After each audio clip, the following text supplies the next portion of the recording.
ঠিক আছে إن الحمد لله نحمده ونستعينه ونستغفره ونؤمن به ونتوكل عليه ونعوذ بالله من شرور أنفسنا ومن سيئات أعمالنا من يهده الله فلا مضل له ومن يضلله فلا هادي له ونشهد أن لا إله إلا الله وحده لا شريك له ونشهد أن محمدا عبده ورسوله أما بعد فأعوذ بالله من الشيطان الرجيم بسم الله الرحمن الرحيم يا أيها الذين آمنوا اتقوا الله حق تقاته ولا تموتن إلا وأنتم مسلمون وقال تعالى قل إنني هداني ربي إلى صراط مستقيم دينا قيما ملة إبراهيم حنيفا وما كان من المشركين قل إن صلاتي ونسكي ومحياي ومماتي لله رب العالمين وبذلك أمرت وأنا أول المسلمين وقال تعالى أفغير دين الله يبغون وله أسلم من في السماوات والأرض طوعا وكرها وقال تعالى هو الذي بعث في الأميين رسولا منهم يتلو عليهم آياته ويزكيهم ويعلمهم الكتاب والحكمة وإن كانوا من قبل لفي ضلال مبين وقال تعالى قل صدق الله فاتبعوا ملة إبراهيم حنيفا وما كان من المشركين وقال تعالى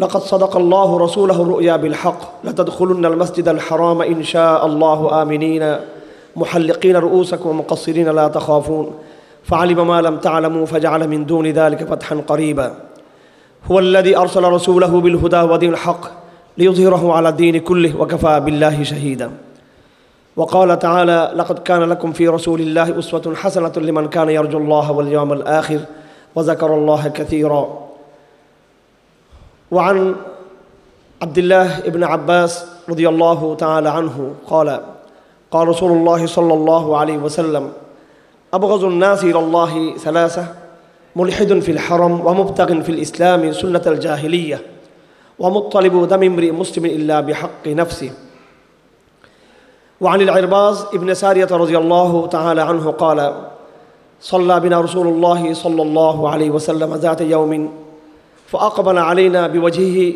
فوعظنا موعظة بليغة ذرفت منها العيون ووجلت منها القلوب فقال أحد منا كأن هذه موعظة مودع فأوصنا يا رسول الله فقال أوصيكم بتقوى الله والسمع والطاعة ولو كان عبدا حبشيا فإنه من يعيش منكم بعدي فسيرى اختلافا كثيرا وعليكم بسنتي وسنة الخلفاء الراشدين المهديين تمسكوا بها وعضوا عليها بالنواجذ وإياكم ومحدثات الأمور فإن كل محدثة بدعة وكل بدعة ضلالة وكل ضلالة في النار وعن أبي هريرة رضي الله عنه قال رسول الله صلى الله عليه وسلم بادروا بالأعمال فتنا كقطاع الليل المظلم يصبح الرجل فيها مؤمنا ويمسي كافرا ويمسي مؤمنا ويصبح كافرا يبيع دينه بعرض من الدنيا وعن النعمان ابن بشير رضي الله عنه قال رسول الله صلى الله عليه وسلم مثل المؤمنين في توادهم وتراحمهم وتعاطفهم كمثل الجسد الواحد إذا اشتكى عضو منه تداعى له سائر الجسد بالسهر والحمى اللهم صل على محمد وعلى آل محمد كما صليت على إبراهيم وعلى آل إبراهيم إنك حميد مجيد اللهم بارك على محمد وعلى آل محمد كما باركت على إبراهيم وعلى آل إبراهيم إنك حميد مجيد সকল প্রশংসা আল্লাহ পাক সুবহানাহু ওয়া তাআলার জন্য তিনি আমাদেরকে বিভিন্ন প্রান্ত থেকে কালেমার পরিচয়ে ঐক্যবদ্ধ হওয়ার তৌফিক দিয়েছেন আপনাদেরকেও অনেক শুকরিয়া সম্মানিত আয়োজকবৃন্দ ওলামায়ে কেরাম তরুণ প্রজন্মের ভাইয়েরা যদিও আমাদের অনেক কষ্ট করতে হয়েছে তারপরও আপনারা আমাদেরকে সুযোগ করে দিয়েছেন দ্বীনি আলাপের জন্য তো আপনাদের আজকের যে শিরোনাম আমি জানি না আপনারা সকলেই এই ব্যাপারে কতটুকু সচেতন আছেন মানে মানুষের মধ্যে বর্তমান সময়ে জাস্ট একটা আনুষ্ঠানিক কিছু মনে না করলে মানে ফ্যান্টাসি জাস্ট একটা অনুষ্ঠানিকতা হলো একটা এই সাজ রব অথবা একটা এই হৃদয়গ্রাহী একটা আয়োজন হলো পরিচয় হলো দেখা সাক্ষাৎ হলো এটাও ভালো জিনিস আমরা মোমেনরা একসাথে হয়েছি একত্রিত হয়েছি এটা তো আল্লাহ পাক সন্তুষ্ট আছেন যদি আল্লাহর জন্য হয়ে থাকে বাকি আমাদের লক্ষ্য এবং উদ্দেশ্য আমাদের টার্গেট অত্যন্ত নিখুঁত এবং খুবই চূড়ান্ত এবং খুব শক্তিশালী হতে হবে আমাদের। আমরা আসলাম, কথা বললাম, কথা শুনলাম, চলে গেলাম, পারস্পরিক একটু সৌজন্যতা হলো, কাটিসি হলো আমাদের মধ্যে। আমরা কি এটার মধ্যে সীমাবদ্ধ থাকতে চাই আমরা, নাকি কিছু করতে চাই আমরা? আমাদের কিছু করতেই হবে। আমাদেরকে অবশ্যই কিছু করতেই হবে। কেন করতে হবে?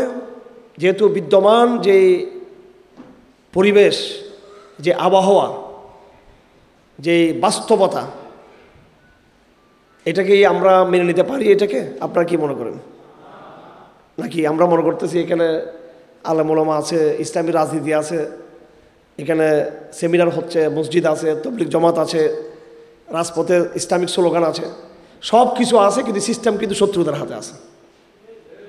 তো এইসব থাকার কোনো মানেই নেই আমাদের। আমরা আমাদেরকে বছর পর বছর এই সেমিনারে, মাহফিলে, রাজনৈতিক স্লোগানে, মসজিদ মাদ্রাসা খানকার প্রাতিষ্ঠানিকতার মধ্যে আমরা নিজেদেরকে সীমাবদ্ধ রাখতে চাই না। আমরা এই সিস্টেমটাকে ধ্বংস করে ইসলামের পরিপূর্ণ কাঠামোকে তার জায়গায় রিপ্লেস করতে চাই। আমরা কখনো এই সিস্টেমের সাথে আমরা আপোষ করতে পারবো না। আমরা ডায়লগ করব, সকল পক্ষের সাথে কথা বলবো, সৌজন্যতা দেখাবো, সেটা এক জিনিস। কিন্তু এই প্রচলিত যে এস্টাবলিশমেন্ট, যে কাঠামো, এবং এই কাঠামোকে ধারণ করতেছে যে সমস্ত ব্যক্তিরা, তাদের সাথে অবশ্যই আমাদের একটা আদর্শিক একটা দূরত্ব আমাদের রয়েছে। আমাদের সামনে দুটো পথ, গড্ডালিকায় পা গা ভাসিয়ে দেওয়া, গতানুগতিকে গা ভাসিয়ে দেওয়া। আরেকটা পথ হলো নবীদের পথ, সাহাবাদের পথ, এই স্রোতকে বদলানো। সমস্যাটা হয়ে গেল যে সাহাবাদের সামনে, নবীদের সামনে যে চ্যালেঞ্জটা ছিল, সেটা দৃশ্যমান কুফর, তাগুত এবং শিরিকের চ্যালেঞ্জ ছিল। তারা যদিও দৃশ্যমান এই লড়াইটা অনেক কঠিন ছিল, যেহেতু সমাজের পুরো মূলধারা শিরিকের পরে, সমাজের টপ টু বটম সবাই মূর্তি পূজক ছিল, সবাই আল্লাহর অবাধ্য ছিল। এর বিরুদ্ধে তৌহিদের আজান দিয়ে গণমানুষকে তৌহিদমুখী করা, এটা অনেক বড় চ্যালেঞ্জিং বিষয় ছিল, এটা অনেক কঠিন একটা কাজ ছিল। ওই সেম কাজটা আমাদের করতে হবে, কিন্তু আমাদের কাজটা একটু জটিল হয়ে গেছে। এই জন্য সাহাবা একরামদের যুগে, নবীদের যুগে যে শিরিক এবং যেই এস্টাবলিশমেন্ট, যেই তাগুত পন্থা, যে জাহেলিয়া ছিল, সেটা দৃশ্যমান ছিল, সেটা বোঝানো সহজ ছিল মানুষকে। কিন্তু বর্তমানে এই তাগুত পন্থা এবং জাহেলিয়া এবং শিরিক ইসলামের সাথে একটা কম্প্রোমাইজ করে একটা মুনাফিক এবং এটাকে বলে হিপোক্রেসি, একটা ভণ্ডামির মধ্যে চলে গেছে সেকুলারিজম। সে বলতে চায় যে আপনাকে তো আমি কথা বলার স্বাধীনতা দিয়েছি, আপনাকে আমি গণতন্ত্র দিয়েছি, আপনি ইলেকশন করতে পারতেছেন। এই যে সাম্যের কথা বলে, গণতন্ত্রের কথা বলে এবং বাক স্বাধীনতার কথা বলে আমাদেরকে একটা ভয়ঙ্কর ফাঁদের মধ্যে আমাদেরকে ফেলে দেওয়া হয়েছে আমাদেরকে। সেটা কি? সেটা হলো, আপনি মনে করতেছেন আমার তো কথা বলার স্বাধীনতা আছে, আমার তো এই মত প্রকাশের স্বাধীনতা আছে, আমি তো নির্বাচনে দাঁড়াতে পারছি, আমি সামনে সম্ভাবনা আছে আমার ক্ষমতায় যাওয়ার। কিন্তু এটা যেমন আপনার মধ্যে একটা এক্সপেকটেশনকে জাগায়, একটা আশাবাদকে জাগায়, ঠিক আপনি কি এটাও চিন্তা করছেন যেই পথ ধরে আপনি আগাচ্ছেন, একই পথ ধরে কিন্তু যারা এলজিবিটিকে প্রমোট করতে চায় তারাও কিন্তু একই কথা বলে, একই টার্মিনোলজিকে ইউজ করে, তারাও কিন্তু ওই পথে কিন্তু তারা আগাচ্ছে। কিন্তু এই কথা আপনাদের অনেকে পছন্দ হবে না, তারপর আমাকে বলতে হচ্ছে বিষয়গুলো। আমাদেরকে আমাদের পথ আরও বিশুদ্ধ করতে হবে। আমরা একটা অস্থায়ী বিজয় আমরা চাই না, আমরা একটা সাস্টেন, একটা ভিক্টোরি আমরা চাই, যে বিজয়টা টেকসই হবে। আফগানিস্তানে তালেবানরা ক্ষমতা গিয়েছে, এটা ইতিহাসের শেষ ক্ষমতা যাওয়া। আফগানিস্তানে আর কোনো আধিপত্যবাদী আর প্রতিষ্ঠা হবে না, এখানে যা হওয়ার হয়ে গেছে। ব্রিটিশ এসেছিল, কমিউনিস্টরা এসেছিল, পুঁজিবাদীরা এসেছিল, আমেরিকা এসেছিল, এখন কিছু মুনাফিকদের দ্বারা তা আক্রান্ত হতে পারে। এটি ইতিহাসের শেষ, এখানে খেলাফতের চূড়ান্ত বীজ বপন হয়ে গেছে। এখানে এই সাস্টেন একটা বিজয় তারা কেমন অর্জন করেছে? যেহেতু তাদের পথ চলার পথে তারা, আমি বলছি না আক্ষরিক জিহাদ করতে হবে বাংলাদেশে, আমি সেটা বলছি না, আমি বলছি পথকে বিশুদ্ধ করতে হবে সুন্নাহ মতো। আর সুন্নাহ কখনো জিহাদের মধ্যে সীমাবদ্ধ নয়, সুন্নাহর মধ্যে অনেকগুলো দিক আছে। তো যাই হোক, সে আলাপগুলো আসবে ইনশাল্লাহ আমাদের আলোচনাতে, পরবর্তী আলোচনাতে। আগের কথা আমরা বলেছিলাম, আমি এতটুকু আপনাদেরকে বলতে চাইব যে আমরা আমাদের আয়োজনগুলোকে, আমাদের সেমিনারগুলোকে, আমাদের পারস্পরিক সম্পর্ক যোগাযোগ এগুলোকে শুধু সৌজন্যতার মধ্যে সীমাবদ্ধ না রেখে আমাদের লক্ষ্য উদ্দেশ্য, আমাদের গোল, আমাদের টার্গেটকে আরও নিখুঁত করতে হবে আমাদেরকে। আমরা যেটা হাসিনা পরবর্তী সময়ে বাংলাদেশে যেটা আশা করতেছি যে একটা আবহ তৈরি হয়েছে এখানে, যেখানে হয়তো ক্ষমতায় যাওয়ার একটা সুযোগ তৈরি হয়েছে, এই আশা আপনি করতে পারেন, কিন্তু সেটা আপনার কাজের চিন্তার 10 ভাগের 1 ভাগ হওয়া উচিত। আপনার কাজের আরও 9 ভাগ চিন্তা করা উচিত পুরো সমাজকে তার গভীর থেকে বদলানো, পুরো শিক্ষা ব্যবস্থাকে বদলানো, পুরো আইন কাঠামোকে বদলানো, পুরো অর্থনৈতিক কাঠামোকে বদলানো। আপনি হয়তো বলবেন ক্ষমতায় যাওয়া ছাড়া এগুলো বদলানো সম্ভব না। আমি বলবো ক্ষমতায় গেলে আপনি নিজেই ওই পার্টের অংশ হয়ে যাবেন। আপনি নিজেই যেখানে আপনাকে বদলানোর কথা সেখানে আপনি নিজেই বদলে যাবেন। যার উদাহরণ হলো গত জুলাই সনদ। এই জুলাই সনদের যে আনুষ্ঠানিকতা হলো ঢাকাতে, এতগুলো ইসলামপন্থী সেখানে গেলেন, এবং আপনারা জানেন বর্তমানে বাংলাদেশে ইসলামপন্থীরা ভালো একটা অবস্থান আছে। এই অবস্থা আমাদের জন্য এনাফ, যথেষ্ট আমাদের জন্য। আমরা বাংলাদেশকে ঘুরিয়ে দিতে পারি এমন একটা অবস্থা এখন ইসলামপন্থীরা আছে এখন। কিন্তু আমাদের অনৈক্যের কারণে এবং আমাদের আদর্শিক দৃঢ়তার অভাবের কারণে, আমি আবার বলছি, আমাদের আদর্শিক দৃঢ়তার অভাবের কারণে, এরপর আমাদের অনৈক্যের কারণে আমরা বাংলাদেশের সবচেয়ে শক্তিশালী প্রেশার গ্রুপ হতে পারছি না। পক্ষান্তরে এনজিওরা সংখ্যা আমাদের চেয়ে একেবারে তারা নগণ্য, তারাই কিন্তু ক্ষমতা ভোগ করতেছে। আমাদের লোক গিয়েছে মাত্র একজন, আফমা খালেদ সাহেব। সেখানে কি পরিমাণ তাকে আপোষ করতে হচ্ছে হিন্দুত্ববাদের সাথে, বৌদ্ধদের মন্দিরে যেতে হচ্ছে, তাকে পুঁজিবাদের জায়গা যেতে হচ্ছে। তিনি মদের বলতেছেন এটাকে বন্ধ করা সম্ভব না এটাকে। তো একজন লোক, আর এনজিওদের লোক গিয়েছে প্রায় 10 জনের মধ্যে এনজিওদের লোক এই গভর্নমেন্টে আছে, অথচ তাদের সে জনশক্তি নেই। কিন্তু অল্প সংখ্যক লোক হয়েও তাদের সে বুদ্ধিভিত্তিক, তাদের আদর্শিক সেকুলার আদর্শকে তারা যতগুলো লালন করে। অত্যন্ত দুঃখের বিষয়, এই ইউনুস সাহেব তার সেকুলার আদর্শকে, তার পশ্চিমা মূল্যবোধকে তার অন্তর যতগুলো লালন করে, আমরা আমাদের ইসলামী মূল্যবোধকে ওইভাবে আমরা লালন করি না। উনি ওনার ঠিকই আমেরিকান এজেন্ডার দিকে তিনি আগাচ্ছেন।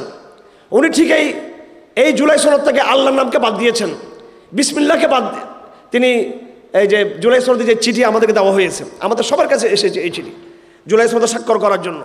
এটা বাংলাদেশের ইতিহাসের জন্য গুরুত্বপূর্ণ ঘটনা। এনসিপি তাদের ক্ষুদ্র স্বার্থের জন্য, তাদের কতিপয় ক্ষুদ্র স্বার্থের জন্য এনসিপি এটাকে রিজেক্ট করেছে, প্রত্যাখ্যান করেছে।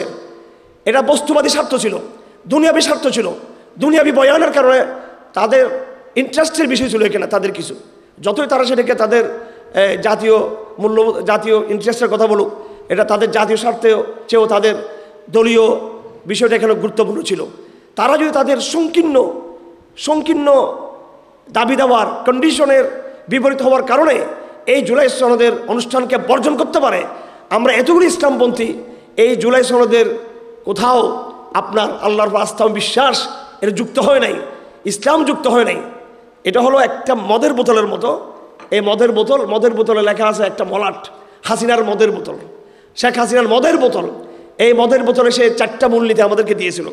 একটা মূলনীতি হচ্ছে গণতন্ত্র, আরেকটা হচ্ছে বাঙালি জাতীয়তাবাদ, আরেকটা হলো ধর্মনিরপেক্ষবাদ, আরেকটা হলো সমাজতন্ত্র। কথা ঠিক কিনা? এটাই তো ছিল হাসিনার সংবিধানে, 72 সংবিধানে এই 4টা মূলনীতিকে এই জনগণের উপর চাপিয়ে দেওয়া হয়েছে।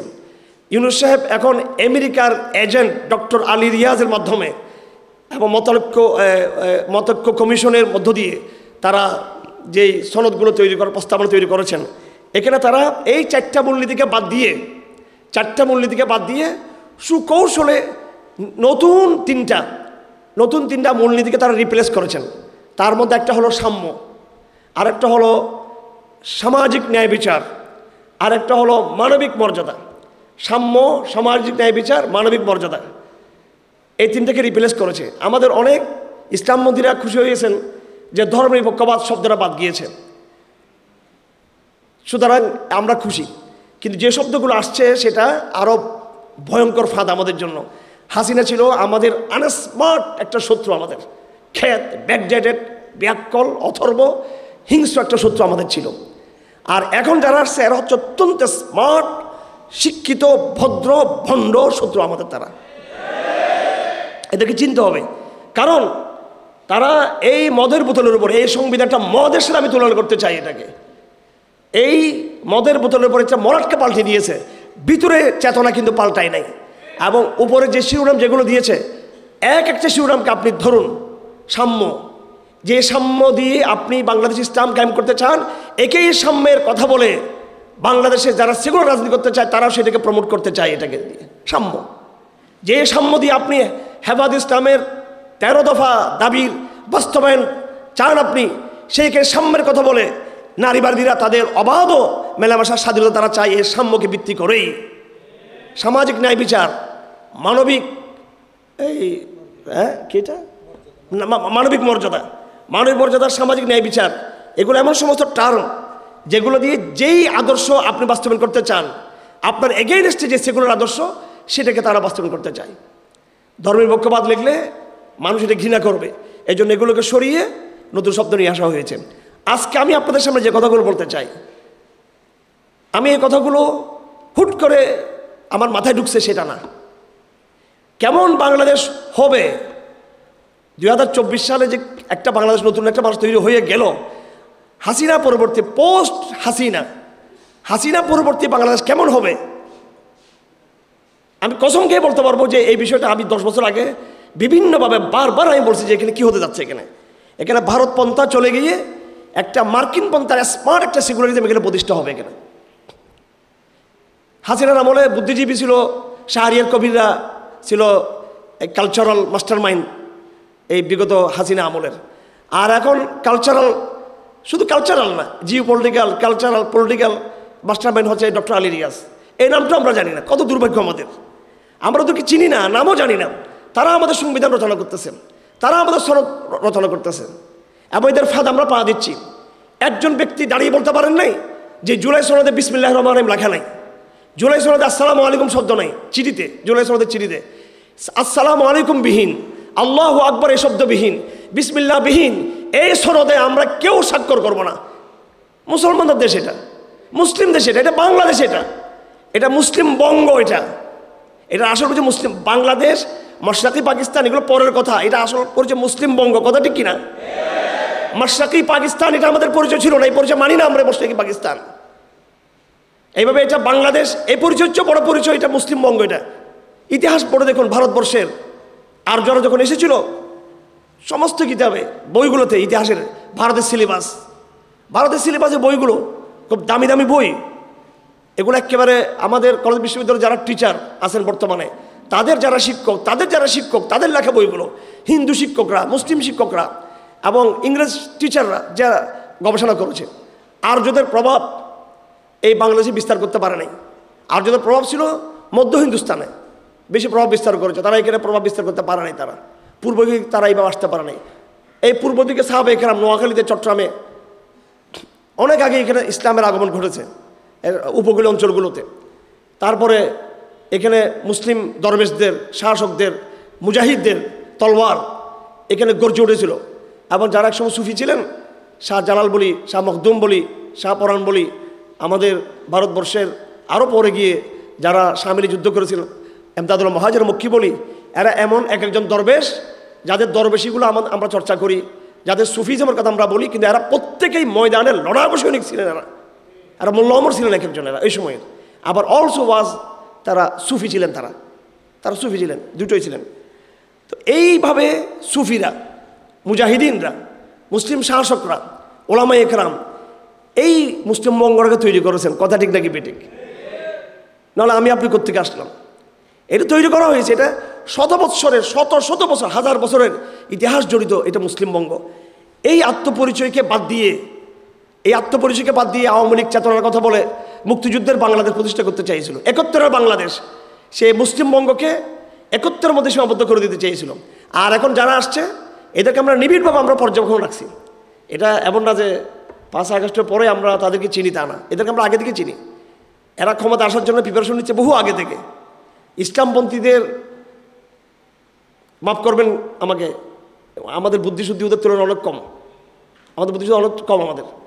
ওরা সিট হিসাব করে না যে আমরা কয়টা সিট পাবো, ওরা হিসাব করে নেগেটিভ, যে আমরা কি নেগেটিভ দিব বাঙালিদেরকে, ওরা এটা হিসাব করে, ওরা আন্তর্জাতিক লবিটা মেনটেন করে, ওরা দেশের সংস্কৃতিকে তারা চর্চা করে। আমাদের সাংস্কৃতিক কোনো প্রিপারেশন আমাদের নেই। আমরা মনে করতেছি গাছের উপরে উঠলেই বস আমি মনে হয় গাছের রাজা হয়ে যাব। গাছের গোড়া তো কিন্তু ঠিক নাই। কিন্তু এই জন্য আলী রিয়াজের যে প্রিপারেশন নিয়েছে মার্কিনপন্থীরা বাংলাদেশে নতুন বাংলাদেশ করার জন্য, এরা আমি 2016 সালে আমি জেল থেকে বের হয়েছি। 17 সাল থেকে আমি দেখতেছি 17, 18, 19, 20 সাল, 21 সাল আবার জেলে গেলাম। সেই 17 সাল থেকে আমি দেখতেছি যে একটা বড় চক্র, মার্কিনপন্থী পশ্চিমপন্থী একটা বড় চক্র, তারা হাসিনা পরবর্তী বাংলাদেশ ক্ষমতা যাওয়ার জন্য তারা কালচারালি বুদ্ধিভিত্তিক তারা প্রিপারেশন নিচ্ছে। তারা আলী রিয়াজের অনেকগুলো বই আছে, এই বইগুলো পড়বেন, আপনি বুঝবেন যে এখন যেটা হচ্ছে বাংলাদেশে এগুলো আরও 5 বছর আগে তারা লিখছে এগুলো বইয়ের মধ্যে। এগুলো আপনি একটা বই ইসলামপন্থী দেখাতে পারবেন না, একটা বই দেখাতে পারবেন না যে হাসিনা পরবর্তী কেমন বাংলাদেশ হবে এটার জন্য কোনো একটা বয়ান কোনো ইসলামপন্থী দল আপনি দেখাতে পারবেন না। ওনাদের কোনো প্রিপারেশন ছিল না, আবেগ ছাড়া কিছুই ছিল না। যতদিন হাসিনা ছিল বস অন্ধভাবে হাসিনার বিরোধিতা করা, হাসিনা চলে গেছে এবার ক্ষমতার স্বপ্ন দেখা। এখানে কোনো নেগেটিভ নেই, কোনো দর্শন নেই এখানে। এটা আমার কথাগুলো আপনাদের জোয়ারের বিপরীত হচ্ছে। এগুলো আপনাদের যেই একটা এখন মহড়া চলতেছে, ক্ষমতা যাওয়ার যে মহড়া, এটার বিপরীত হচ্ছে। আমি ভয় পাচ্ছি যে আগামী ইলেকশনের মধ্য দিয়ে ইসলামপন্থীদের আংশিক বিজয় এটা তাদেরকে নতুন আরেক ভয়াবহ বিপর্যয়ের একটা ভূমিকা রচনা করে কিনা। নিজের আকীদা, মানহাজ, জিওপলিটিক্সের গভীরতা, এই বিষয়গুলো নিয়ে অনেক সিদ্ধান্ত আমাদের নেওয়ার দরকার আছে। ক্ষমতা না গিয়েও এই রাষ্ট্রকে কন্ট্রোল করা যেতে পারে। প্রেশার গ্রুপ তৈরি করে, দাওয়াতি মুভমেন্ট তৈরি করে, নবীওয়ালা সাহাবীওয়ালা কাফেলা তৈরি করে, যেই সরকার আসুক তাকে ঘাড় ধরে তাকে ঠিক রাখার জন্য করা যেতে পারে। এই জন্য ক্ষমতায় যাওয়াই যে অপরিহার্য তা না। আপনি ক্ষমতার বাইরে থাকলে যে নৈতিক বল আপনার থাকবে, আমি বলে দিচ্ছি ক্ষমতায় গিয়ে আপনি আপোষ করতে বাধ্য হয়ে যাবেন। আপনি, আমি বারবার বলেছি, সংসদ ভবনের একটা সিট তার চেয়ে মসজিদের আপোষহীন মেম্বার অনেক শক্তিশালী। আফমা খালেদ সাহেবের বক্তব্য শুনেন নাই আপনারা? উনি বলেছে সম্ভব না, মডেল লাইসেন্স দিতেই হবে, আমাকে দুর্গাপূজাতে আমাকে যেতেই হবে, যেহেতু I am part of the system. একজন যদি সে কথা বলে আর 50 জন গিয়ে সেখানে কী করবে? আমি বলছি না এটা বন্ধ করে দেন আপনারা, কারণ এটা আমি বললে সেটা হবে না। কিন্তু শুধু যেটা নিয়ে আমরা পাগল হয়ে গেছি যে এটাই মনে সমাধান, ক্ষমতার যাওয়া, এটা ভুল, এটা আত্মঘাতী সিদ্ধান্ত। আমাদের বিশাল এই জনগোষ্ঠীকে নিয়ে বড় বড় ধরনের আমাদের দাওয়াতি মুভমেন্ট, দাওয়াতি কাফেলা তৈরি করা উচিত। জনগণের মধ্যে ইসলামের, তৌহিদের, শরীয়তের পিপাসাকে জাগ্রত করা উচিত। ক্ষমতা যেতে পারি না যেতে পারি, ইলেকশন হোক না হোক, এদেশের জনগণকে, এদেশের স্কুল কলেজ বিশ্ববিদ্যালয়কে এমনভাবে শরীর পিপাসা তৈরি করে সিরতের দুর্গ করে তোলা দরকার ছিল। আমাদের দরকার ছিল প্রত্যেকটা বিশ্ববিদ্যালয়ে তারা এক বাক্যে দাবি দিবে যে আমরা প্রতিটা বিশ্ববিদ্যালয়ে কোরআনের পাঠচক্র বাধ্যতামূলক করা হবে। এখানে প্রতিটি স্কুলকে আমাদের দুর্গ বানানো উচিত। দলীয় দুর্গ বানালে লাভ নাই। আজকে বিভিন্ন ইসলামিক দলগুলো যারা ক্ষমতা আসছে, আপনার দল যাচ্ছে এবং সেটা আপনাদের কিছু বাহ্যিক সিস্টেম, সুন্দর সিস্টেমের কারণে যাচ্ছে। এখানে শরীয়ত এখানে গুরুত্বপূর্ণ নয়, বরং আপনারা এই কথাই বলে যাচ্ছেন বিভিন্ন এই নির্বাচনগুলোতে, ইলেকশনে, যে উই আর ইনক্লুসিভ, আমরা সবাইকে কথা বলার সমাধান দিচ্ছি, এটা বলে আসতেছেন। সেখানে সেকুলার একটা মেয়েকে সন্তুষ্ট করার চেষ্টা করা হচ্ছে, একজন সেকুলার ব্যক্তিকেও সন্তুষ্ট করার কথা হচ্ছে। সেখানে বলা হচ্ছে আমরা তালেবানদের মধ্যে হতে চাই না, আমরা এটা বলেই কিন্তু যাওয়া হচ্ছে, কিন্তু ক্ষমতায় আপোষ করা হচ্ছে এখানে। সুতরাং আমার ভাইয়েরা, আদর্শের জায়গাটা বড় শক্তিশালী। আদর্শের জন্য আপনাকে ব্যাগ পেতে হবে, স্যাক্রিফাইস করতে হবে, কষ্ট হবে আদর্শের জন্য। প্রথমত মানুষ বুঝে আসবে না, কিন্তু আদর্শের আপনার শক্তি আছে যে আল্লাহ আপনাকে সাহায্য করবেন। একসময় আপনি বিজয়ী হবেন যদি আপনি আদর্শে অটল থাকেন। একজন আল্লাহ রসুল বলেছেন, হযরত সুফিয়ান ওর হাদিস, উনি জিজ্ঞেস করেছেন, ইয়া রাসূলুল্লাহ, আপনি আমাকে খুব সংক্ষিপ্ত কথা বলেন,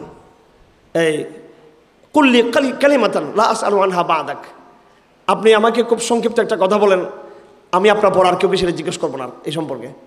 তখন আল্লাহ রাসূলুল্লাহ চিন্তিত হয়ে বললেন, কুল আমানতু বিল্লাহ, কুল আমানতু বিল্লাহ, তুমি বলো আমানতু বিল্লাহ, বিশ্বাস এটা তোমার, সুম্মাস্তাকিম, এরপর তুমি অটল থাকো।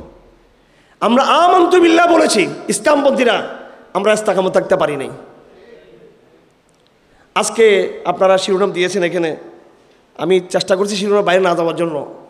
এই যে ইসলামের প্রতি দায়বদ্ধতা, হ্যাঁ নাকি ইসলামের প্রতি দায়বদ্ধতা, ইসলামের প্রতি দায়বদ্ধতা এই শব্দটা বড় গুরুত্বপূর্ণ এই সময়ের জন্য।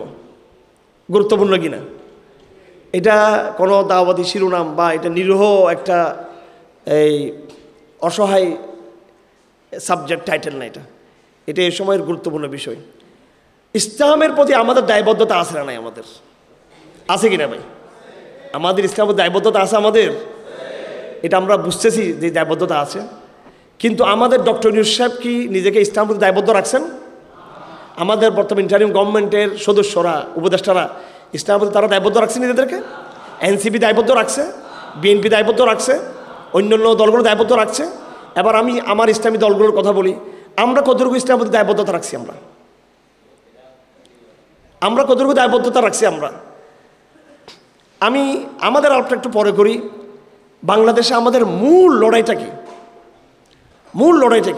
আমি আপনাদেরকে জিজ্ঞেস করতে চাই, আওয়ামী লীগের সাথে আমাদের লড়াইটা ক্ষমতার প্রশ্ন ছিল নাকি আদর্শের প্রশ্ন ছিল? বিএনপির সাথে আওয়ামী লীগের একটা লড়াই ছিল, সেটা ক্ষমতার লড়াই। অন্যান্য দলের সাথে আওয়ামী লীগের একটা ক্ষমতার লড়াই ছিল। এই জায়গায় গিয়ে তারা ক্ষমতার প্রশ্নে কখনো আওয়ামী লীগের সাথে আপোষ করবে, কখনো আওয়ামী লীগকে ফাঁসি দিবে। আওয়ামী লীগকে কেউ ফাঁসি দিতে চায়, আওয়ামী লীগকে কেউ আপোষ করে আবার রিপ্লেস করতে চায়। সব কিছু ক্ষমতার মেরুকরণ।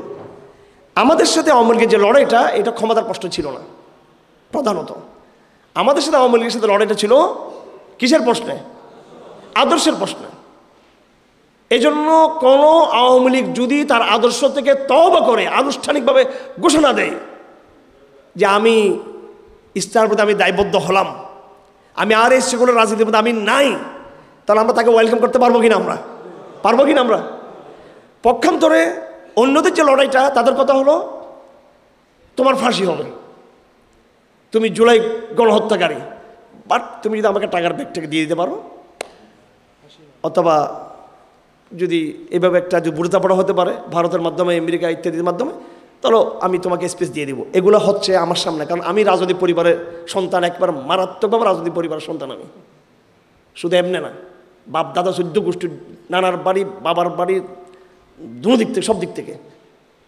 হ্যাঁ, এগুলো আপনারা, আমি বললাম আপনারা হয়তো অনেক অবাক হয়ে যাবেন এটা। তো এই জন্য সব দলের খবরগুলো আমাদের কাছে অটো চলে আসে, সেটা অটো এমনি চলে আসে। আমরা এরকম কোনো এক্সট্রিম আওয়ামী লীগের বিরুদ্ধে যাবও না, আবার তাদের সাথে আমরা আপোষও করবো না। আমাদের মানদণ্ড থাকবে ইসলাম। আগামী দিনে আওয়ামী লীগ যদি বাংলাদেশে আসতে চায়, তার সে পুরাতন সেকুলার নীতি নিয়ে, তার সে পুরাতন ভারত প্রীতি নিয়ে, তার ইসলাম বিদ্বেষী এজেন্ডা নিয়ে আমরা আওয়ামী লীগের বিরুদ্ধে যুদ্ধ করবো। আমরা আওয়ামী লীগের বিরুদ্ধে, আমরা কথা পরিষ্কার, এখানে সংগ্রাম হবে না, যুদ্ধ হবে ওদের সাথে আমাদের। একটা শক্তিকে একবার পরাজিত করার পরে আবার সেই শক্তি মাথা চড়া দিবে, আদর্শিক শত্রু, সেটা হতে পারে না। এই সাহস কার আছে? কয়জনের আছে? অলরেডি আপোষ শুরু হয়ে গেছে আমাদের। আবার তারাই যদি তাদের কোনো অংশ, কোনো পার্ট, তারা যদি ইসলামের সাথে যদি তারা আনুগত্য করে, ইসলামের আনুগত্য, ইসলামের কমিটমেন্টে তারা আসতে চায়, কমিটমেন্টে তারা আসবে কেন? ওইরকম দাওয়াত তাদেরকে কেউ দিচ্ছে না, ওইরকম কথা তাদেরকে কেউ বলতেছে না। আওয়ামী লীগ পরাজয়ের পরও তারা বিভিন্নভাবে যোগাযোগগুলো করতেছে, আর্মির সাথে যোগাযোগ করতেছে, তারা বিএনপির সাথে তারা যোগাযোগ করতেছে, জামাত ইসলামের সাথে তারা যোগাযোগ করতেছে, হেফাজত ইসলামের সাথেও এরা যোগাযোগ করতেছে, এবং ব্যক্তিগতভাবে আমার সাথেও কোনো না কোনোভাবে স্বাভাবিক, যেহেতু আত্মীয়তার সম্পর্ক বিভিন্নভাবে যোগাযোগ আছে, করে তারা। আমি পরিষ্কার বার্তা দিয়েছি একদম, যে তোমরা যদি ফিরে আসতে চাও, সেটা আমরা তোমাদেরকে ওয়েলকাম করি। এই ওয়েলকামটা করি এই শর্তে যে তোমরা তোমাদের পুরাতন যে সেকুলারিজমের পলিসি ছিল, এখান থেকে তোমাদেরকে বেরিয়ে আসতে হবে। ভারতের গোলামি আর ভারতের পায়খানা চাইতেছিল তোমরা, এটা বন্ধ করতে হবে। মিল্লাতে ইব্রাহিমে ঢুকতে হবে। ভারতের ময়লা খেয়ে বাংলাদেশ আর স্বপ্ন নাই। এরপরে তোমার সাথে যদি আমার বনিমানা না হয়, তাহলে বদরের ময়দানে যেটা হয়েছে সেটা তোমাদের সাথে ঘটবে। আত্মীয় মুখোমুখি, বাবার সন্তান মুখোমুখি, বদরের ময়দানে, উহুদের ময়দানে যেটা হয়েছে তোমাদের সাথে আমাদের, সেটাই হবে তোমাদের সাথে আমাদের। আদর্শের প্রশ্নকে সাফ না করে আমরা বিদ্যমান সিস্টেমটাকে বহাল রেখে আমরা যদি এই অবস্থায় যদি আমরা চিন্তা করি শুধু ক্ষমতার জন্য যদি চিন্তা করি, আদর্শিক বিষয়টাকে আমরা যদি ভুলে যাই, মনে রাখবেন এটা আমাদেরকে নতুন একটা বিপদের দিকে ফেলে দিবে। সবচেয়ে বড় বিপদ হলো আল্লাহ অসন্তুষ্ট হয়ে যাবে। হযরত আমির মুআবিয়া রাদিয়াল্লাহু তাআলা আনহু, উনি মুসলিম বিশ্বের সফল একজন সম্রাট ছিলেন, বাদশাহ ছিলেন, অত্যন্ত মেধাবী, যোগ্য, মুত্তাকি। আমি ওনার তাকওয়া, ওনার এলম ওইদিকে যাব না, ওনার রাজনৈতিক যে প্রজ্ঞা। হযরত ওমর ইবনে খাত্তাব রাদিয়াল্লাহু তাআলার মতো ব্যক্তি, যেখানে ঘন ঘন তিনি গভর্নর বদলাচ্ছিলেন, ইরাকের গভর্নর, মিশরের গভর্নর, কুফার গভর্নর, বসরার গভর্নরদেরকে পাল্টাচ্ছিলেন। আম্মার বিন ইয়াসিরের মতো সাহাবী, তিনিও গভর্নর ছিলেন, তাকেও তিনি পাল্টাই দিলেন, আবার করলেন, তার ব্যাপারও আপত্তি আসছে। কিন্তু আমির মুআবিয়াকে তিনি সিরিয়ার মতো সেন্সিটিভ জায়গায় প্রায় 1 দশকের মতো সময়, ওনার পুরো শাসন আমলে একজনকে রাখছেন মুআবিয়া রাদিয়াল্লাহু তাআলা, এবং সেটা ছিল একেবারে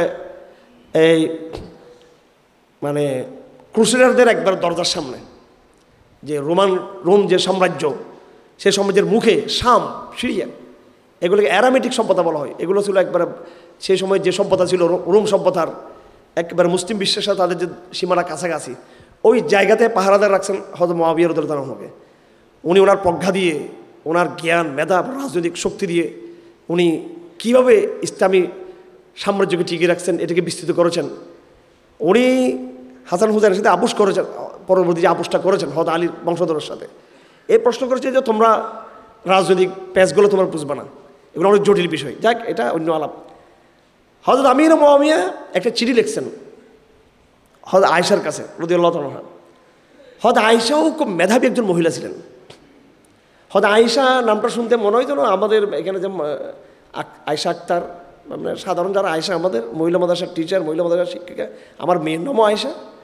আমার হযরত আয়েশা এরকম খুব একেবারে নর্মাল কেউ ছিলেন না, খুব জটিল, কঠিন, অত্যন্ত মেধাবী, অত্যন্ত নেতৃত্বের, লিডারশিপের মানে গুণাবলী সম্পন্ন মহিষী একজন নারী ছিলেন হযরত আয়েশা।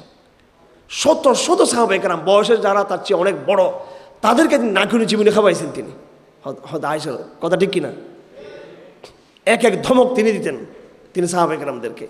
তাবিদের যে বিশাল একটা জমাত তৈরি হয়েছে তার আঙ্গিনায় বসে বসে, তার পর্দার আড়ালে দরজ শুনে শুনে তাবিদের জমাত তৈরি হয়েছে হযরত আয়েশা। এত মেধাবী ছিলেন, রাজনৈতিক জ্ঞানও ছিল তার, অপরিসীম জ্ঞান ছিল। উনি আবার ডাক্তারি জ্ঞানও ছিলেন হযরত আয়েশার। আমির মুআবিয়া চিঠি লিখছেন আয়েশার কাছে, বয়সে কত ছোট বয়স। হযরত ওমর কত বয়সে বড় ছিলেন, কিন্তু হযরত আয়েশা থেকে পরামর্শ নিতেন। আমির মুআবিয়া এত একজন দুর্দান্ত শাসক, তিনি চিঠি লিখলেন যে আম্মা আয়েশা, আপনি আমাদেরকে একটু নসিহত করেন, এবং খুব সংক্ষিপ্ত নসিহত করবেন, একদম সংক্ষিপ্ত নসিহত করবেন, বেশি কথা বলবেন না। হযরত আম্মা আয়েশা লিখলেন, ক্বাল রাসূলুল্লাহ সাল্লাল্লাহু আলাইহি ওয়াসাল্লাম, মান তালাবা রিদার রাব্বি বিসাখাতিন নাসি আ'ানাহুল্লাহ, ওয়া মান তালাবা রিদান নাসি বিসাখাতিল্লাহি ওয়াক্কালাহুল্লাহু ইলান নাস। হে আমির মুআবিয়া, আমি তোমাকে বলতে চাই, তুমি জিজ্ঞেস করো যে সংক্ষিপ্ত কথা বলার জন্য, খুব শর্টকাট। তোমার যে বিশাল সাম্রাজ্য, তোমার যে শক্তিশালী, তোমার যে আসন, মহা সিংহাসন, এই সিংহাসনের তুমি অধিষ্ঠ রয়েছ, আমি তোমাকে রাসূলের একটা কথা বলে সাবধান করে দিচ্ছি। That was the political speech. এটা কোনো একবার স্পিরিচুয়াল কোনো কথা ছিল না। আমরা যদিও হাদিস কোরআন মানি, তো আমাদের কাছে নিরহ, দুর্বল, এতিম কথাবার্তা। হাদিস মানি বিশ্ব সভ্যতার উস্তাদ, কোরআন হাদিস মানি। হাদিস মানি হচ্ছে যুদ্ধ, কোরআন মানে হচ্ছে শান্তি, সভ্যতার বিনির্মাণ। এগুলো যে বিশাল ব্যাপার স্যাপার, কিন্তু আমাদের এই যুগে, এই আধুনিকতার যুগে আমাদের কাছে কোনো মূল্য নেই কোরআন হাদিসের। এগুলোকে আমরা নিছক আধ্যাত্মিক কথাবার্তা মনে করি, আমরা গুরুত্ব দিই না। আমি আবার বলছি, মুআবিয়ার মতো শক্তিশালী একজন সম্রাট চিঠি লিখেছেন, এবং কার কাছে লিখছেন? বিচক্ষণ মহিলা আয়েশার কাছে লিখেছেন। উনি জানেন যে ওনার যে সিংহাসন, এই সিংহাসনের যে ক্রাইসিস, সিংহাসনের যে চ্যালেঞ্জগুলো আছে, একটা সিংহাসনের যে চ্যালেঞ্জ হচ্ছে তার নিরাপত্তা, সিকিউরিটি। ভারত তার সিকিউরিটি নিয়ে ব্যস্ত, আমেরিকা তার সিকিউরিটি নিয়ে ব্যস্ত, এই জন্য তারা ইসলামকে ভয় পায়। তারা সিংহাসনে বসেই চিন্তা করে আমার সিকিউরিটি করতে হবে। এই জন্য বাংলাদেশে মৌলবাদী ধরো, আফগানিস্তানে ওদেরকে জঙ্গিদের ধরো, সোমালিয়াদের ধরো, শুধু নিজের সিংহাসন রক্ষা করার জন্য।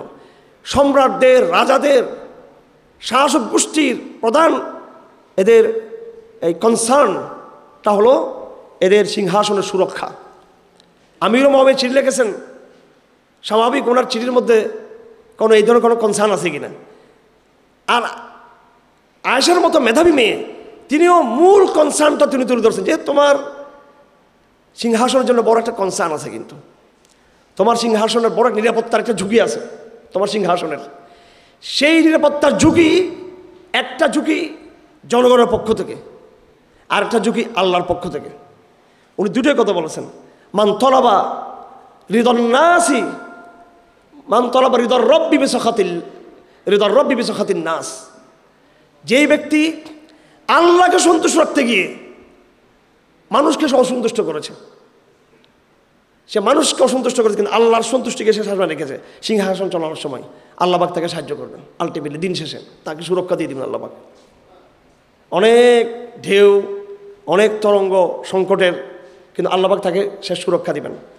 ওয়ামান তলাবা রিদন্নাসি বিসখাতিল্লাহ, আর যে আল্লাহকে অসন্তুষ্ট করে মানুষকে সন্তুষ্ট রাখতে চাই, আমেরিকাকে, ভারতকে এবং মাস পিপলকে, সেকুলার মেয়েদেরকে সন্তুষ্ট রাখতে চাই, সবাইকে আমার লাগবে, সবাইকে, হিন্দুদেরকে, বৌদ্ধদেরকে, অমুককে তমুককে, সবাইকে সন্তুষ্ট রাখতে চাই।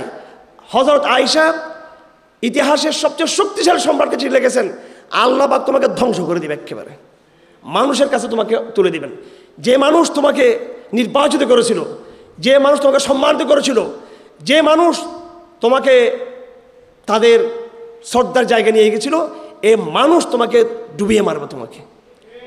শেখ মুজিবের ইতিহাস থেকে শিক্ষা আমরা নিয়ে নেই। পুরো বাংলাদেশ শেখ মুজিব, পুরো বাংলাদেশ, আকাশ বাতাস, পাতা, সমুদ্রের পানির ঢেউ, পাকিস্তানে পর্যন্ত তার প্রতি বিমোহিত হয়ে গেছিল। আল্লাহ পাক তাকে কীভাবে লাঞ্ছিত করলো, তাকে মৃত্যুর পরও সেই সম্মানটা পায় না, শ্রদ্ধা পায় নাই। এই জন্য ইসলামপন্থীর জন্য খুব সতর্কতার বিষয়, অনেক সতর্কতার বিষয়। আমার এই কথাগুলো এই সময়ে অর্ধেকের বেশি মানুষের বুঝে আসবে না। এই সময়টা পার হওয়ার পরে নতুন নতুন যখন সংকটগুলো তৈরি হবে, তখন আমাদের কথাগুলো সবার বুঝে আসবে তখন, কিন্তু সে সময় আমাদের হাতে আর সময় থাকবে না কিন্তু তখন আর। এজন্য অপরচুনিটি যেটা তৈরি হয়েছে, দিস অপরচুনিটি ফর আল্লাহ, এটা আল্লাহর জন্য তৈরি হয়েছে, এটা আমার জন্য না, আমার ক্ষমতার জন্য না। আমার ক্ষমতা, আমার ভবিষ্যৎ ভালো অবস্থা, এটা ইসলামকে কতটুকু সম্মানিত করবে, এটা এর বিষয়। এই জন্য আমাদেরকে নিজের ব্যক্তি সম্মান, কোনো দলের বিজয় বা সম্মান, তার চেয়ে আমি আমার আদর্শকে এই বাংলাদেশে কতটুকু এস্টাবলিশ করতে পারতেছি, এই সংগ্রামটা করার দরকার ছিল আমাদের। আমার ভাইরা, দায়বদ্ধতার যে জায়গাটা আসছে এখানে, ইসলামের প্রতি আমাদের দায়বদ্ধতা, এই দায়বদ্ধতার জায়গাটা আম্বিয়া কেরাম পরিপূর্ণভাবে আল্লাহর কাছে রেখেছেন। আমি কিছুক্ষণ আগে বলেছি হাদিস, একজন সাহাবী তিনি যখন রসুলকে জিজ্ঞেস করেন যে সংক্ষিপ্ত আমাকে নসিহা দেন, আল্লাহ রসুল বললেন যে আমানতু বিল্লাহ বলার পরে তুমি ইস্তেকামত থাকবা। আমাদের সমস্যা এটা নয় যে আমাদের ঈমান নাই, আমাদের ঈমান আছে আলহামদুলিল্লাহ, আমরা আল্লাহতে বিশ্বাসী, কিন্তু আমাদের ভয়ঙ্করভাবে আমাদের ইস্তেকামতের সমস্যা। আমরা অনেকে মনে করেছিলাম হাসিনার মতো তাগুত, এটা যাবে না এখান থেকে, এটা সরা সম্ভব না। এবং আমাদের একটা বড় অংশ তার সাথে প্রকাশ্যে আর অপ্রকাশ্যে তার সাথে আপোষ করেছিল। সব দলের একটা অংশ আপোষ করেছিল, কিন্তু আল্লাহ পাক সুবহানাহু ওয়া তাআলা দেখিয়ে দিলেন যে আল্লাহ পাক সর্বভৌম ক্ষমতার মালিক। বর্তমান অবস্থা যখন আসছে, আমরা মনে করতেছি এটাই মনে সুযোগ আমাদের জন্য, আমাদের ক্ষমতার শর্টকাট সিঁড়ি হিসেবে। কিন্তু মনে রাখবেন, এই সময়েরও কিন্তু পরিবর্তন হবে, কিন্তু এটার চেয়েও আরও ভালো সময় আপনার জন্য আছে, সেটা আপনাকে সৃষ্টি করতে হবে। এটা আবার এটার চেয়েও ভয়ঙ্কর সময় আছে, সেটাও আপনার অদূরদর্শীদের কারণে ওই ভয়ঙ্কর সময়টা তৈরি হতে পারে। এই জন্য আমাদের দেখার বিষয়টা নয় যে আমরা বিদ্যমান অবস্থার মধ্যে আমরা আমাদের দলীয় এজেন্ডা নিয়ে কতটুকু আগাবো। আমাদের জন্য বড় বিষয় হলো যে আমরা আমাদের মূল যে আদর্শের কারণেই আওয়ামী লীগের সাথে আমাদের মূল লড়াইটা ছিল, যে আদর্শের কারণে সারা বিশ্বের সাম্রাজ্যবাদী শক্তির সাথে আমাদের সাথে একটা ভিন্নতা রয়েছে, এবং যে আদর্শের উৎস হচ্ছে কোরআন, যে আদর্শের দায়বদ্ধতা ইসলামের দিকে, ওই আদর্শ নিয়ে সবচেয়ে বেশি বেশি বেশি বেশি আমাদের ভাবা দরকার। আমাদের জনগণের কাছে আমাদের যাওয়া উচিত। ক্ষমতার মস্তর দিকে না গিয়ে আরও বেশি আমাদের জনগণের কাছে যাওয়া উচিত। এটা আরও 10 বছর সময় লাগুক, 1 দশক সময় লাগুক, 2 দশক সময় লাগুক, 3 দশক, 30 বছর সময় লাগুক, যতক্ষণ পর্যন্ত একটা এরকম গণচেতনা, গণসেন্টিমেন্ট, গণকনসেপশন আমরা তৈরি করতে না পারবো, ততক্ষণ পর্যন্ত আমরা এরকম শর্টকাট গণতান্ত্রিক সিস্টেমে যুক্ত হয়ে আমরা যদি এটাকে ইসলাম বিজয় মনে করি, সেটা একটা বিজয়, তবে সেটা আত্মঘাতী বিজয়। সেটা এজন্য দায়বদ্ধতার বিষয়টা প্রথমে আমাদের পরিষ্কার করতে হবে আমাদেরকে। আপনারা অনেকে বলবেন কৌশল দরকার আছে, স্ট্র্যাটেজি, ট্যাকটিক্স, বুদ্ধি। আমাদের তো মন ঠিক আছে, আমরা তো আলটিমেটলি ইসলামকে চাই, জাস্ট এদেরকে একটু ধোঁকা দেওয়ার জন্য, ভারতকে একটু ইয়ে করার জন্য, আমেরিকার ইয়ে থেকে বাঁচার জন্য, জনগণের ইয়ে থেকে একটু ইয়ে করার জন্য আমরা এই জন্য পথটা নিয়েছি। তো এটা স্বাভাবিক, এটা স্থূল একটা কথা, সবাই বলে এটা। তো এগুলো এই যে একটা trial of the tactics, trial of the strategy, কৌশলের নামে যে ট্রায়াল, যে আমরা এটা এই জন্য করতেছি। এই কথাগুলো তো 1970 বলা হয়েছিল, 1960 বলা হয়েছে, 1980 বলা হয়েছে, 1990 সালে বলা হয়েছে, পাকিস্তান আমল বলা হয়েছে, শেখ মুজিবের আমল বলা হয়েছে, হাসিনা আমল বলা হয়েছে। এগুলো বরাবর এই ট্রায়াল তো হয়ে গেছে সামনে, that was experiment is done. এটা তো হয়ে গেছে এক্সপেরিমেন্টটা, এই পরীক্ষাটা। তো পুরাতন ট্রায়ালকে কেন আনবেন আপনি? আপনি যদি ট্রায়াল হাজির করেন, বাংলাদেশটা এখন আপনার, ভারত মুক্ত বাংলাদেশ এখন আলহামদুলিল্লাহ। এত বড় অপরচুনিটি, এত বড় সুযোগ বাংলাদেশ কখনো তৈরি হয় নাই, কখনো তৈরি হয় নাই। এমনকি স্বাধীনতার পরেও এত বড় ইয়ে তৈরি হয়েছে বলে মনে হয় না। কারণ সেই সময় শেখ মুজিবকে হত্যা করা হয়েছিল একটা সামরিক কুর মাধ্যমে, যেখানে কিছুটা একটা অপরাধবোধ বা একটা ইয়ে থাকতে পারে, মানে এরকম একটা ইয়ে থাকতে পারে।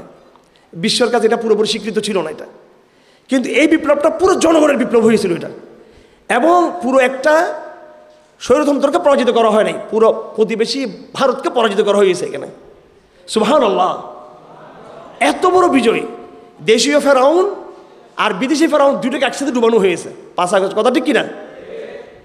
এখানে যতটুকু সম্ভাবনা বিএনপির জন্য তৈরি হয়েছে, যতটুকু সম্ভাবনা ইউনূস সাহেবদের জন্য, মার্কিনদের জন্য তৈরি হয়েছে, যতটুকু সম্ভাবনা এনসিপির জন্য তৈরি হয়েছে, আল্লাহর কসম সবার চেয়ে বেশি সম্ভাবনা তৈরি হয়েছে আমার আপনার জন্য তৈরি হয়েছে সম্ভাবনাটা। কিন্তু সেটা আমরা বুঝতেছি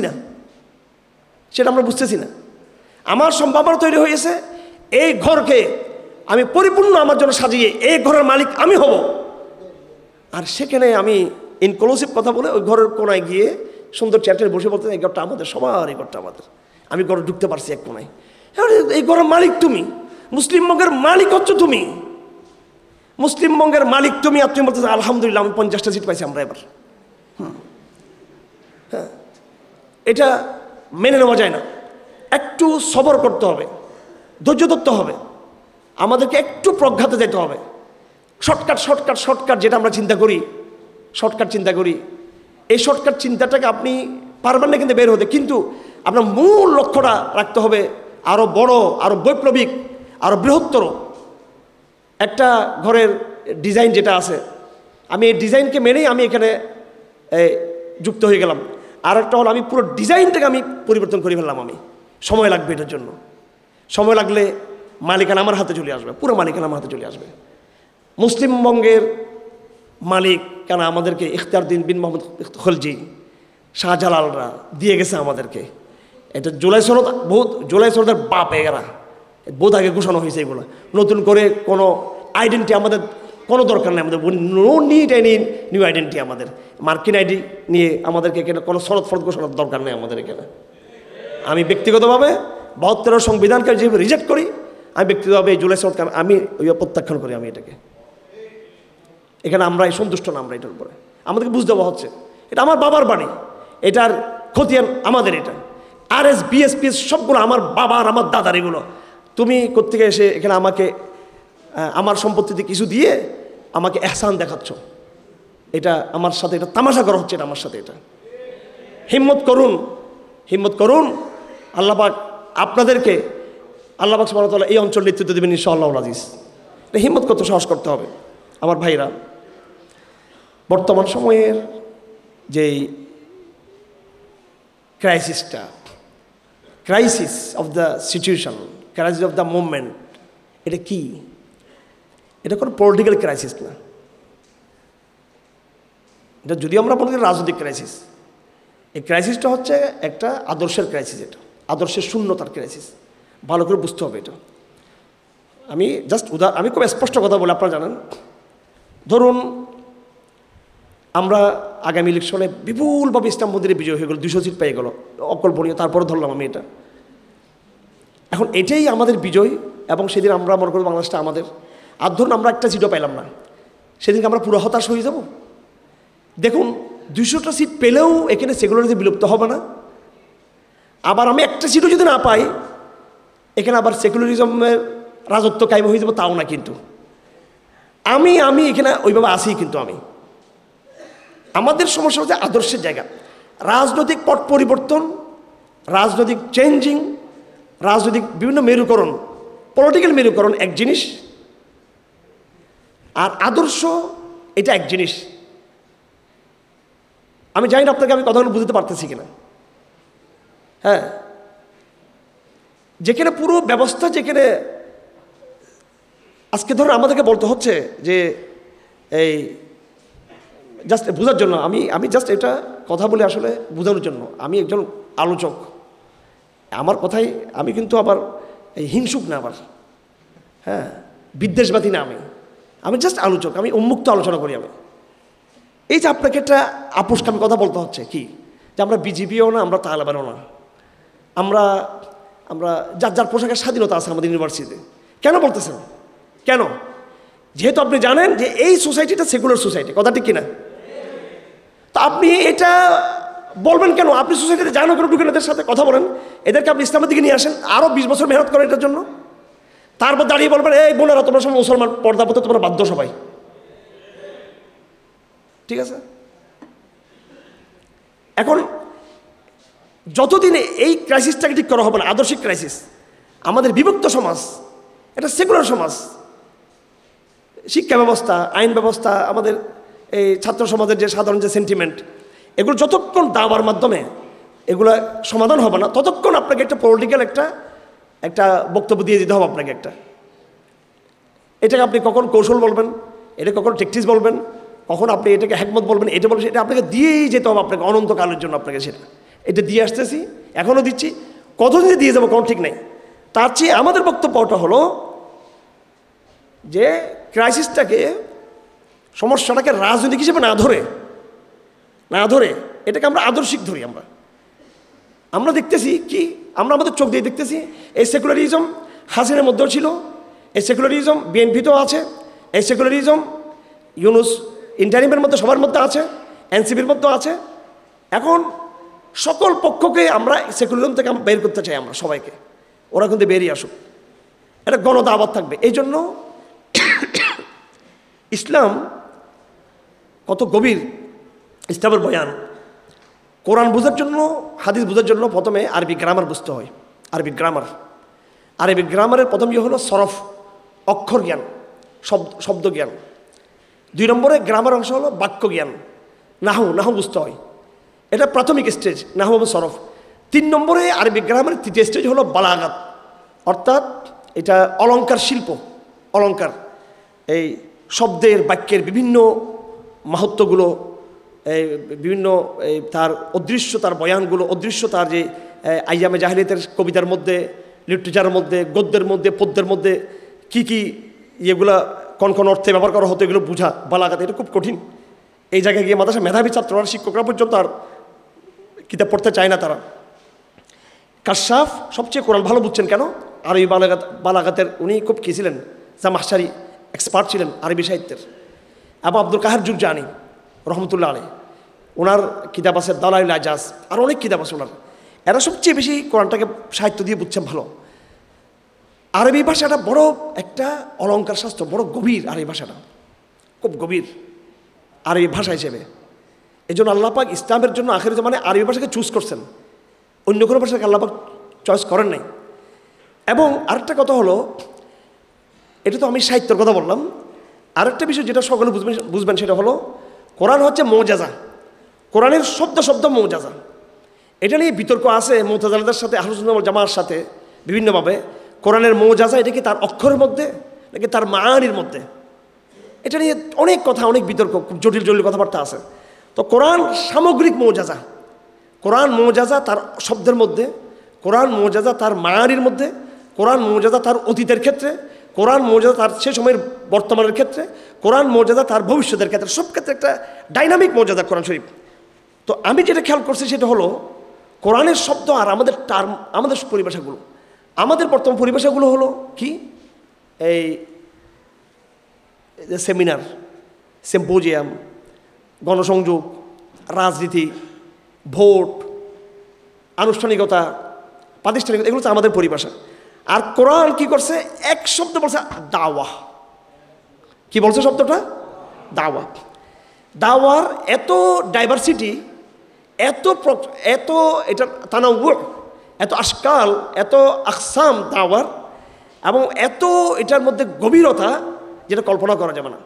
আমার ভাইয়েরা, বাংলাদেশের ক্রাইসিসটা ধরুন, আগে ক্রাইসিসটাকে ধরুন, যেহেতু একটা গণতান্ত্রিক সিস্টেম, এখানে কোনো না কোনো সময় এখানে ঘুরে ফিরে হয়তো আওয়ামী লীগ আসবে, না হলে বিএনপি আসবে, না হলে সারা সমর্থিত কেউ আসবে, আর না হলেও এই গণতন্ত্রের ফরম্যাটে কোনো ইসলামী দল আসবে, এখানে আসতে থাকবে।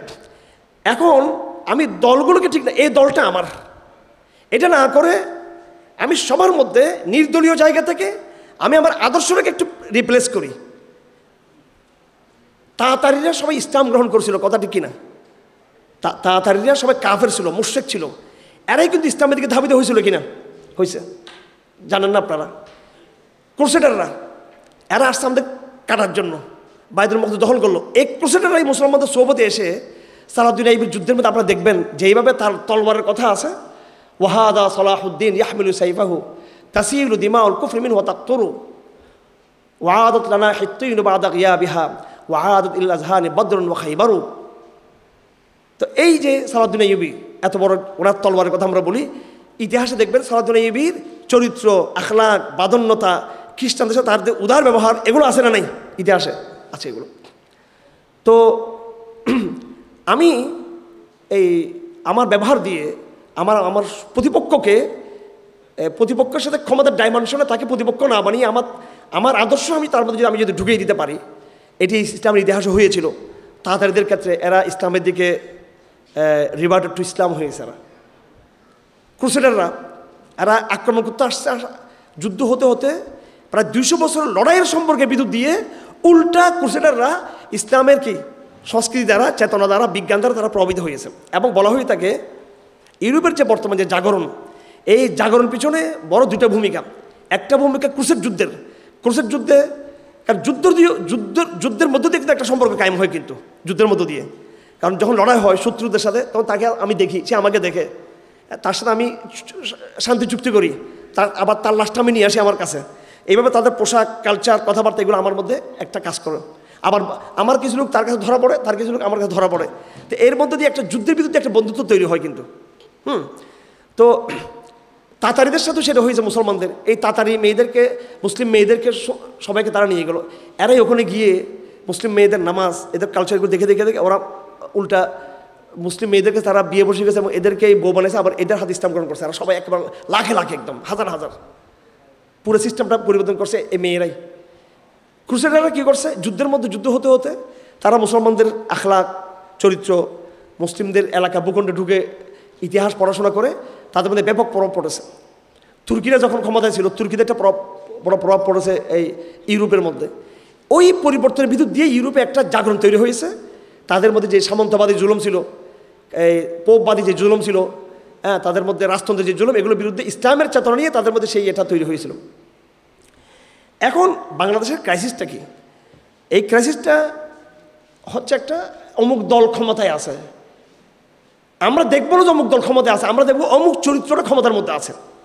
দেখুন, আমি কি বলতে চাচ্ছি আপনাদেরকে, শেখ হাসিনা চলে গেল বাংলাদেশ থেকে, কিন্তু বাংলাদেশে কিন্তু জুলুম কিন্তু বন্ধ হয় না, হয়েছে নাকি? অফিসিয়াল সিস্টেমে আপনি একটা পাসপোর্ট বানাতে আপনি যান, যে হয়রানি হাসিনার আমলে এই হয়রানি এখনও কিন্তু, ঠিক না বেঠিক? কিছু পরিবর্তন আসছে, কিন্তু তারপরে কিন্তু পুলিশের চরিত্র সে আগেরই। হাসিনা চলে গেছে, আমাদের সিলেবাসটা তো মাশাআল্লাহ এখন মদিনার সিলেবাস, এটা আমাদের, এটা সৌদি আরব, এটা মালয়েশিয়ার, এটা সিলেবাস, এটা আফগানিস্তানের তালেবানদের সিলেবাস, এটা এখন হাসিনা যেটা আসছে। হাসিনা চলে গেছে, আমাদের আইন আদালত মাশাআল্লাহ খুব ইনসাফ এখন আমাদের আইন আদালতে, খুব ইনসাফ। হাসিনার আমলে ডিসিএসপির কাছে আপনি ঢুকতে পারতেন কোনোদিনও, এখনও ঢুকতে পারবেন? কোন ডিসির অফিসে ঢুকতে পারবেন আপনি? কি অহংকার এদের! কোন এসপির অফিসে ঢুকতে পারবেন আপনি? কোনো সিস্টেম পরিবর্তন হয়নি। এগুলো elite from elite to elite for elite, এই elite elite elite elite elite ভিতরে এক এলিট যাবে, আরেক এলিট আসবে। এলিট চলে গেছে হাসিনা, এলিট ইউনুস আসছে, এলিট ইউনুস চলে যাবে, এলিট বিএনপি আসবে, অথবা যারা আসবে ইসলামপন্থী দলবাদী এরাও এলিট হতে বাধ্য, তারা এরা টুট টাইপ করে একবার এরকম হয়ে যাবে, হতে বাধ্য, এটা সিস্টেম। আচ্ছা আমার ভাইয়েরা, আপনার প্রশ্ন উত্তর পরে দেওয়া হবে ইনশাল্লাহ। আমরা এলিট হতে চাই না, আমরা এই বিদ্যমান সেকুলার এলিট হতে চাই না, আমরা সুপার তৌহিদবাদী এলিট হতে চাই। আমরা যে এলিট আমেরিকাকে পায়ের তলা দাবাবে, ওই এলিট হতে চাই আমরা। যারা আমেরিকাকে আব্বা বলে ওরা এলিট না, ওরা হচ্ছে গোলামেরা। আমরা গোলাম এলিট হতে চাই না, আমরা হতে চাই তৌহিদবাদী এলিট হতে চাই। আমরা আমাদের কাপড় চোপড় থাকবে জীর্ণ শীর্ণ, ময়লা থাকবে, কাপড় থাকবে, এত এসপার থাকবে না, জহুদ থাকবে, ধান্দা করবো না, টাকা পয়সা কম থাকবে, বাট আমরা আমেরিকার সামনে বলবো আল্লাহু আকবার বলবো আমরা তাদের সামনে, ওই এলিট আমরা হতে চাই।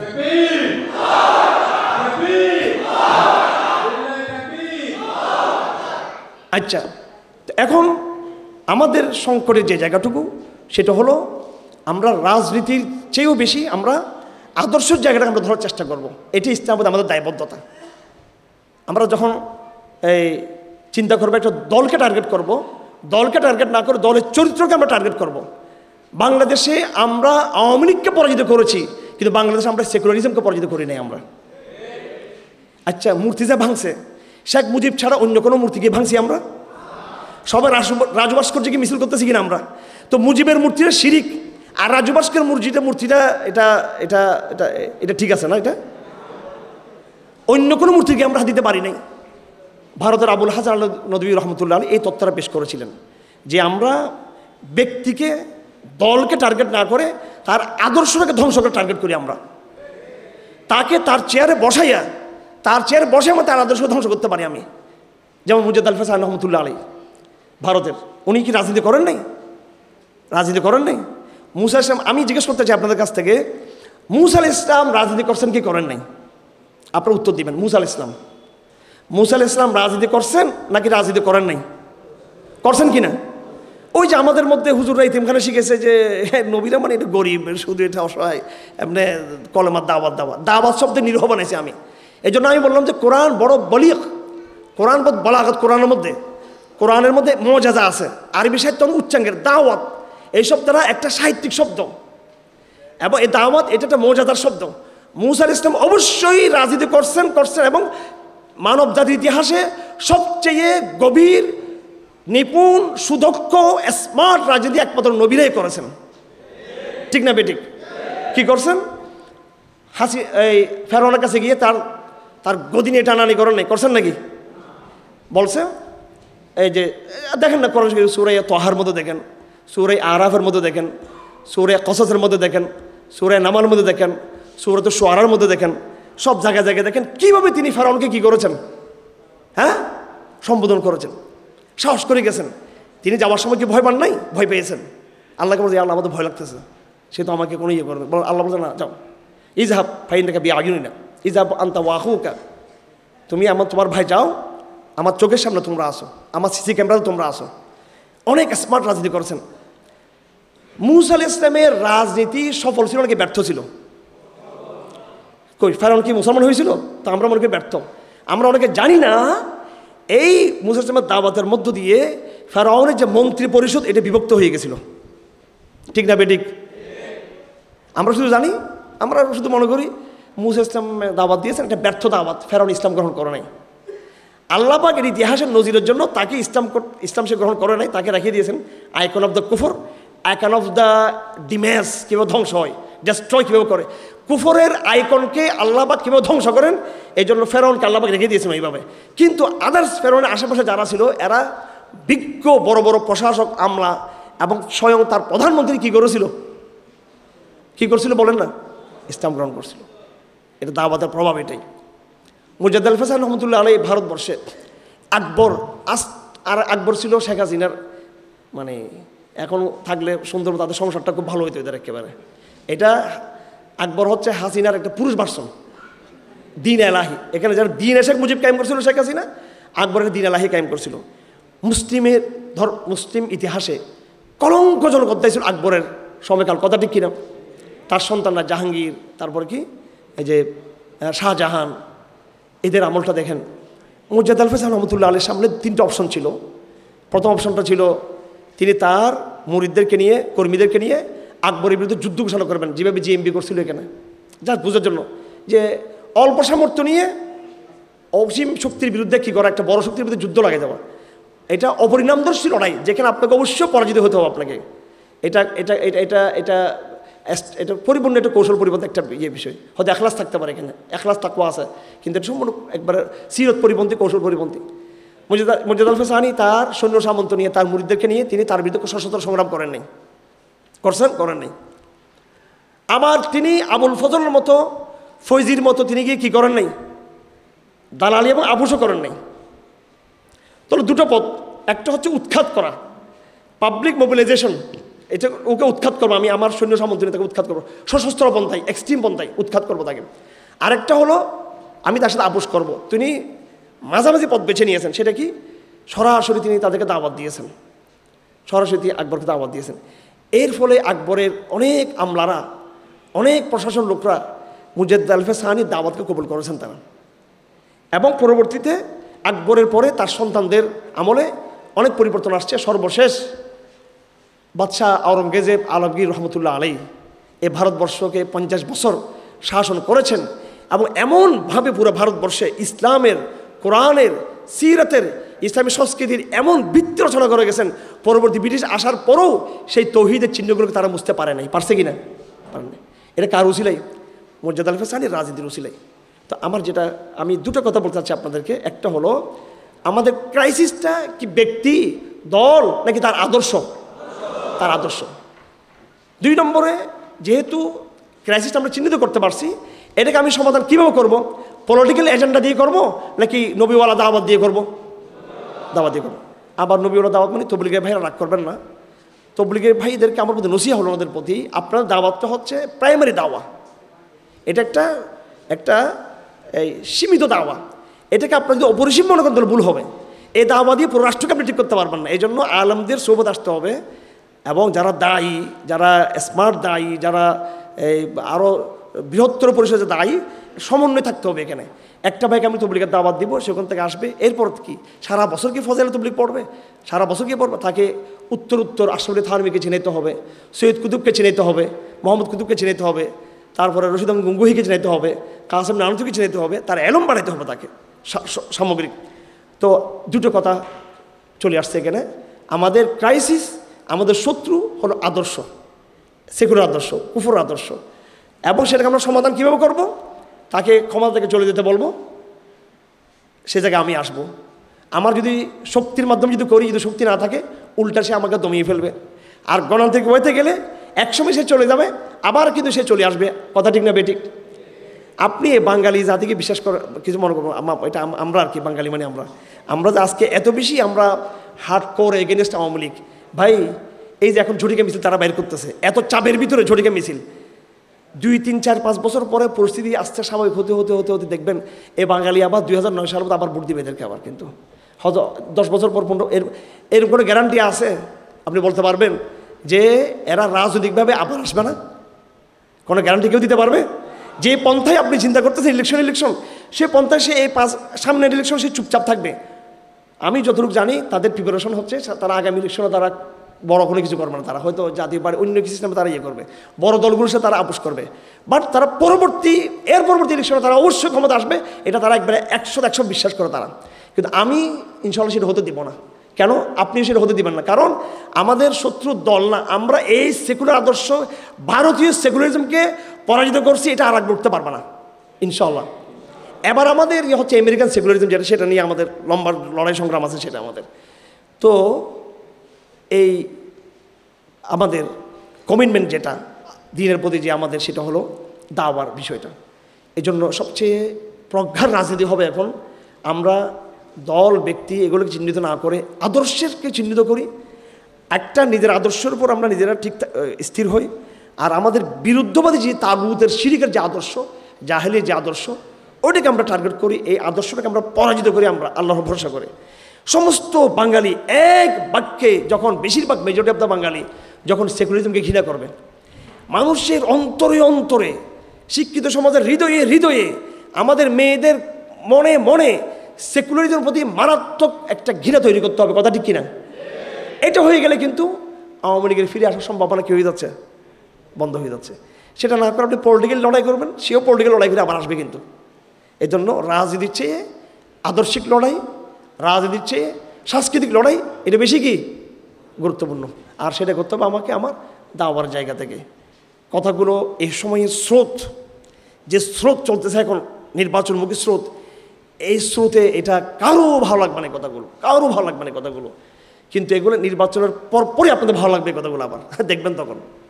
আর আদৌ আপনারা বলুন, এই নির্বাচন যতটুকু বিএনপি জামাত এনসিপির হাতে, তার চেয়ে বেশি আমেরিকা, ভারত, চীনের হাতে। কথা ঠিক না বেঠিক?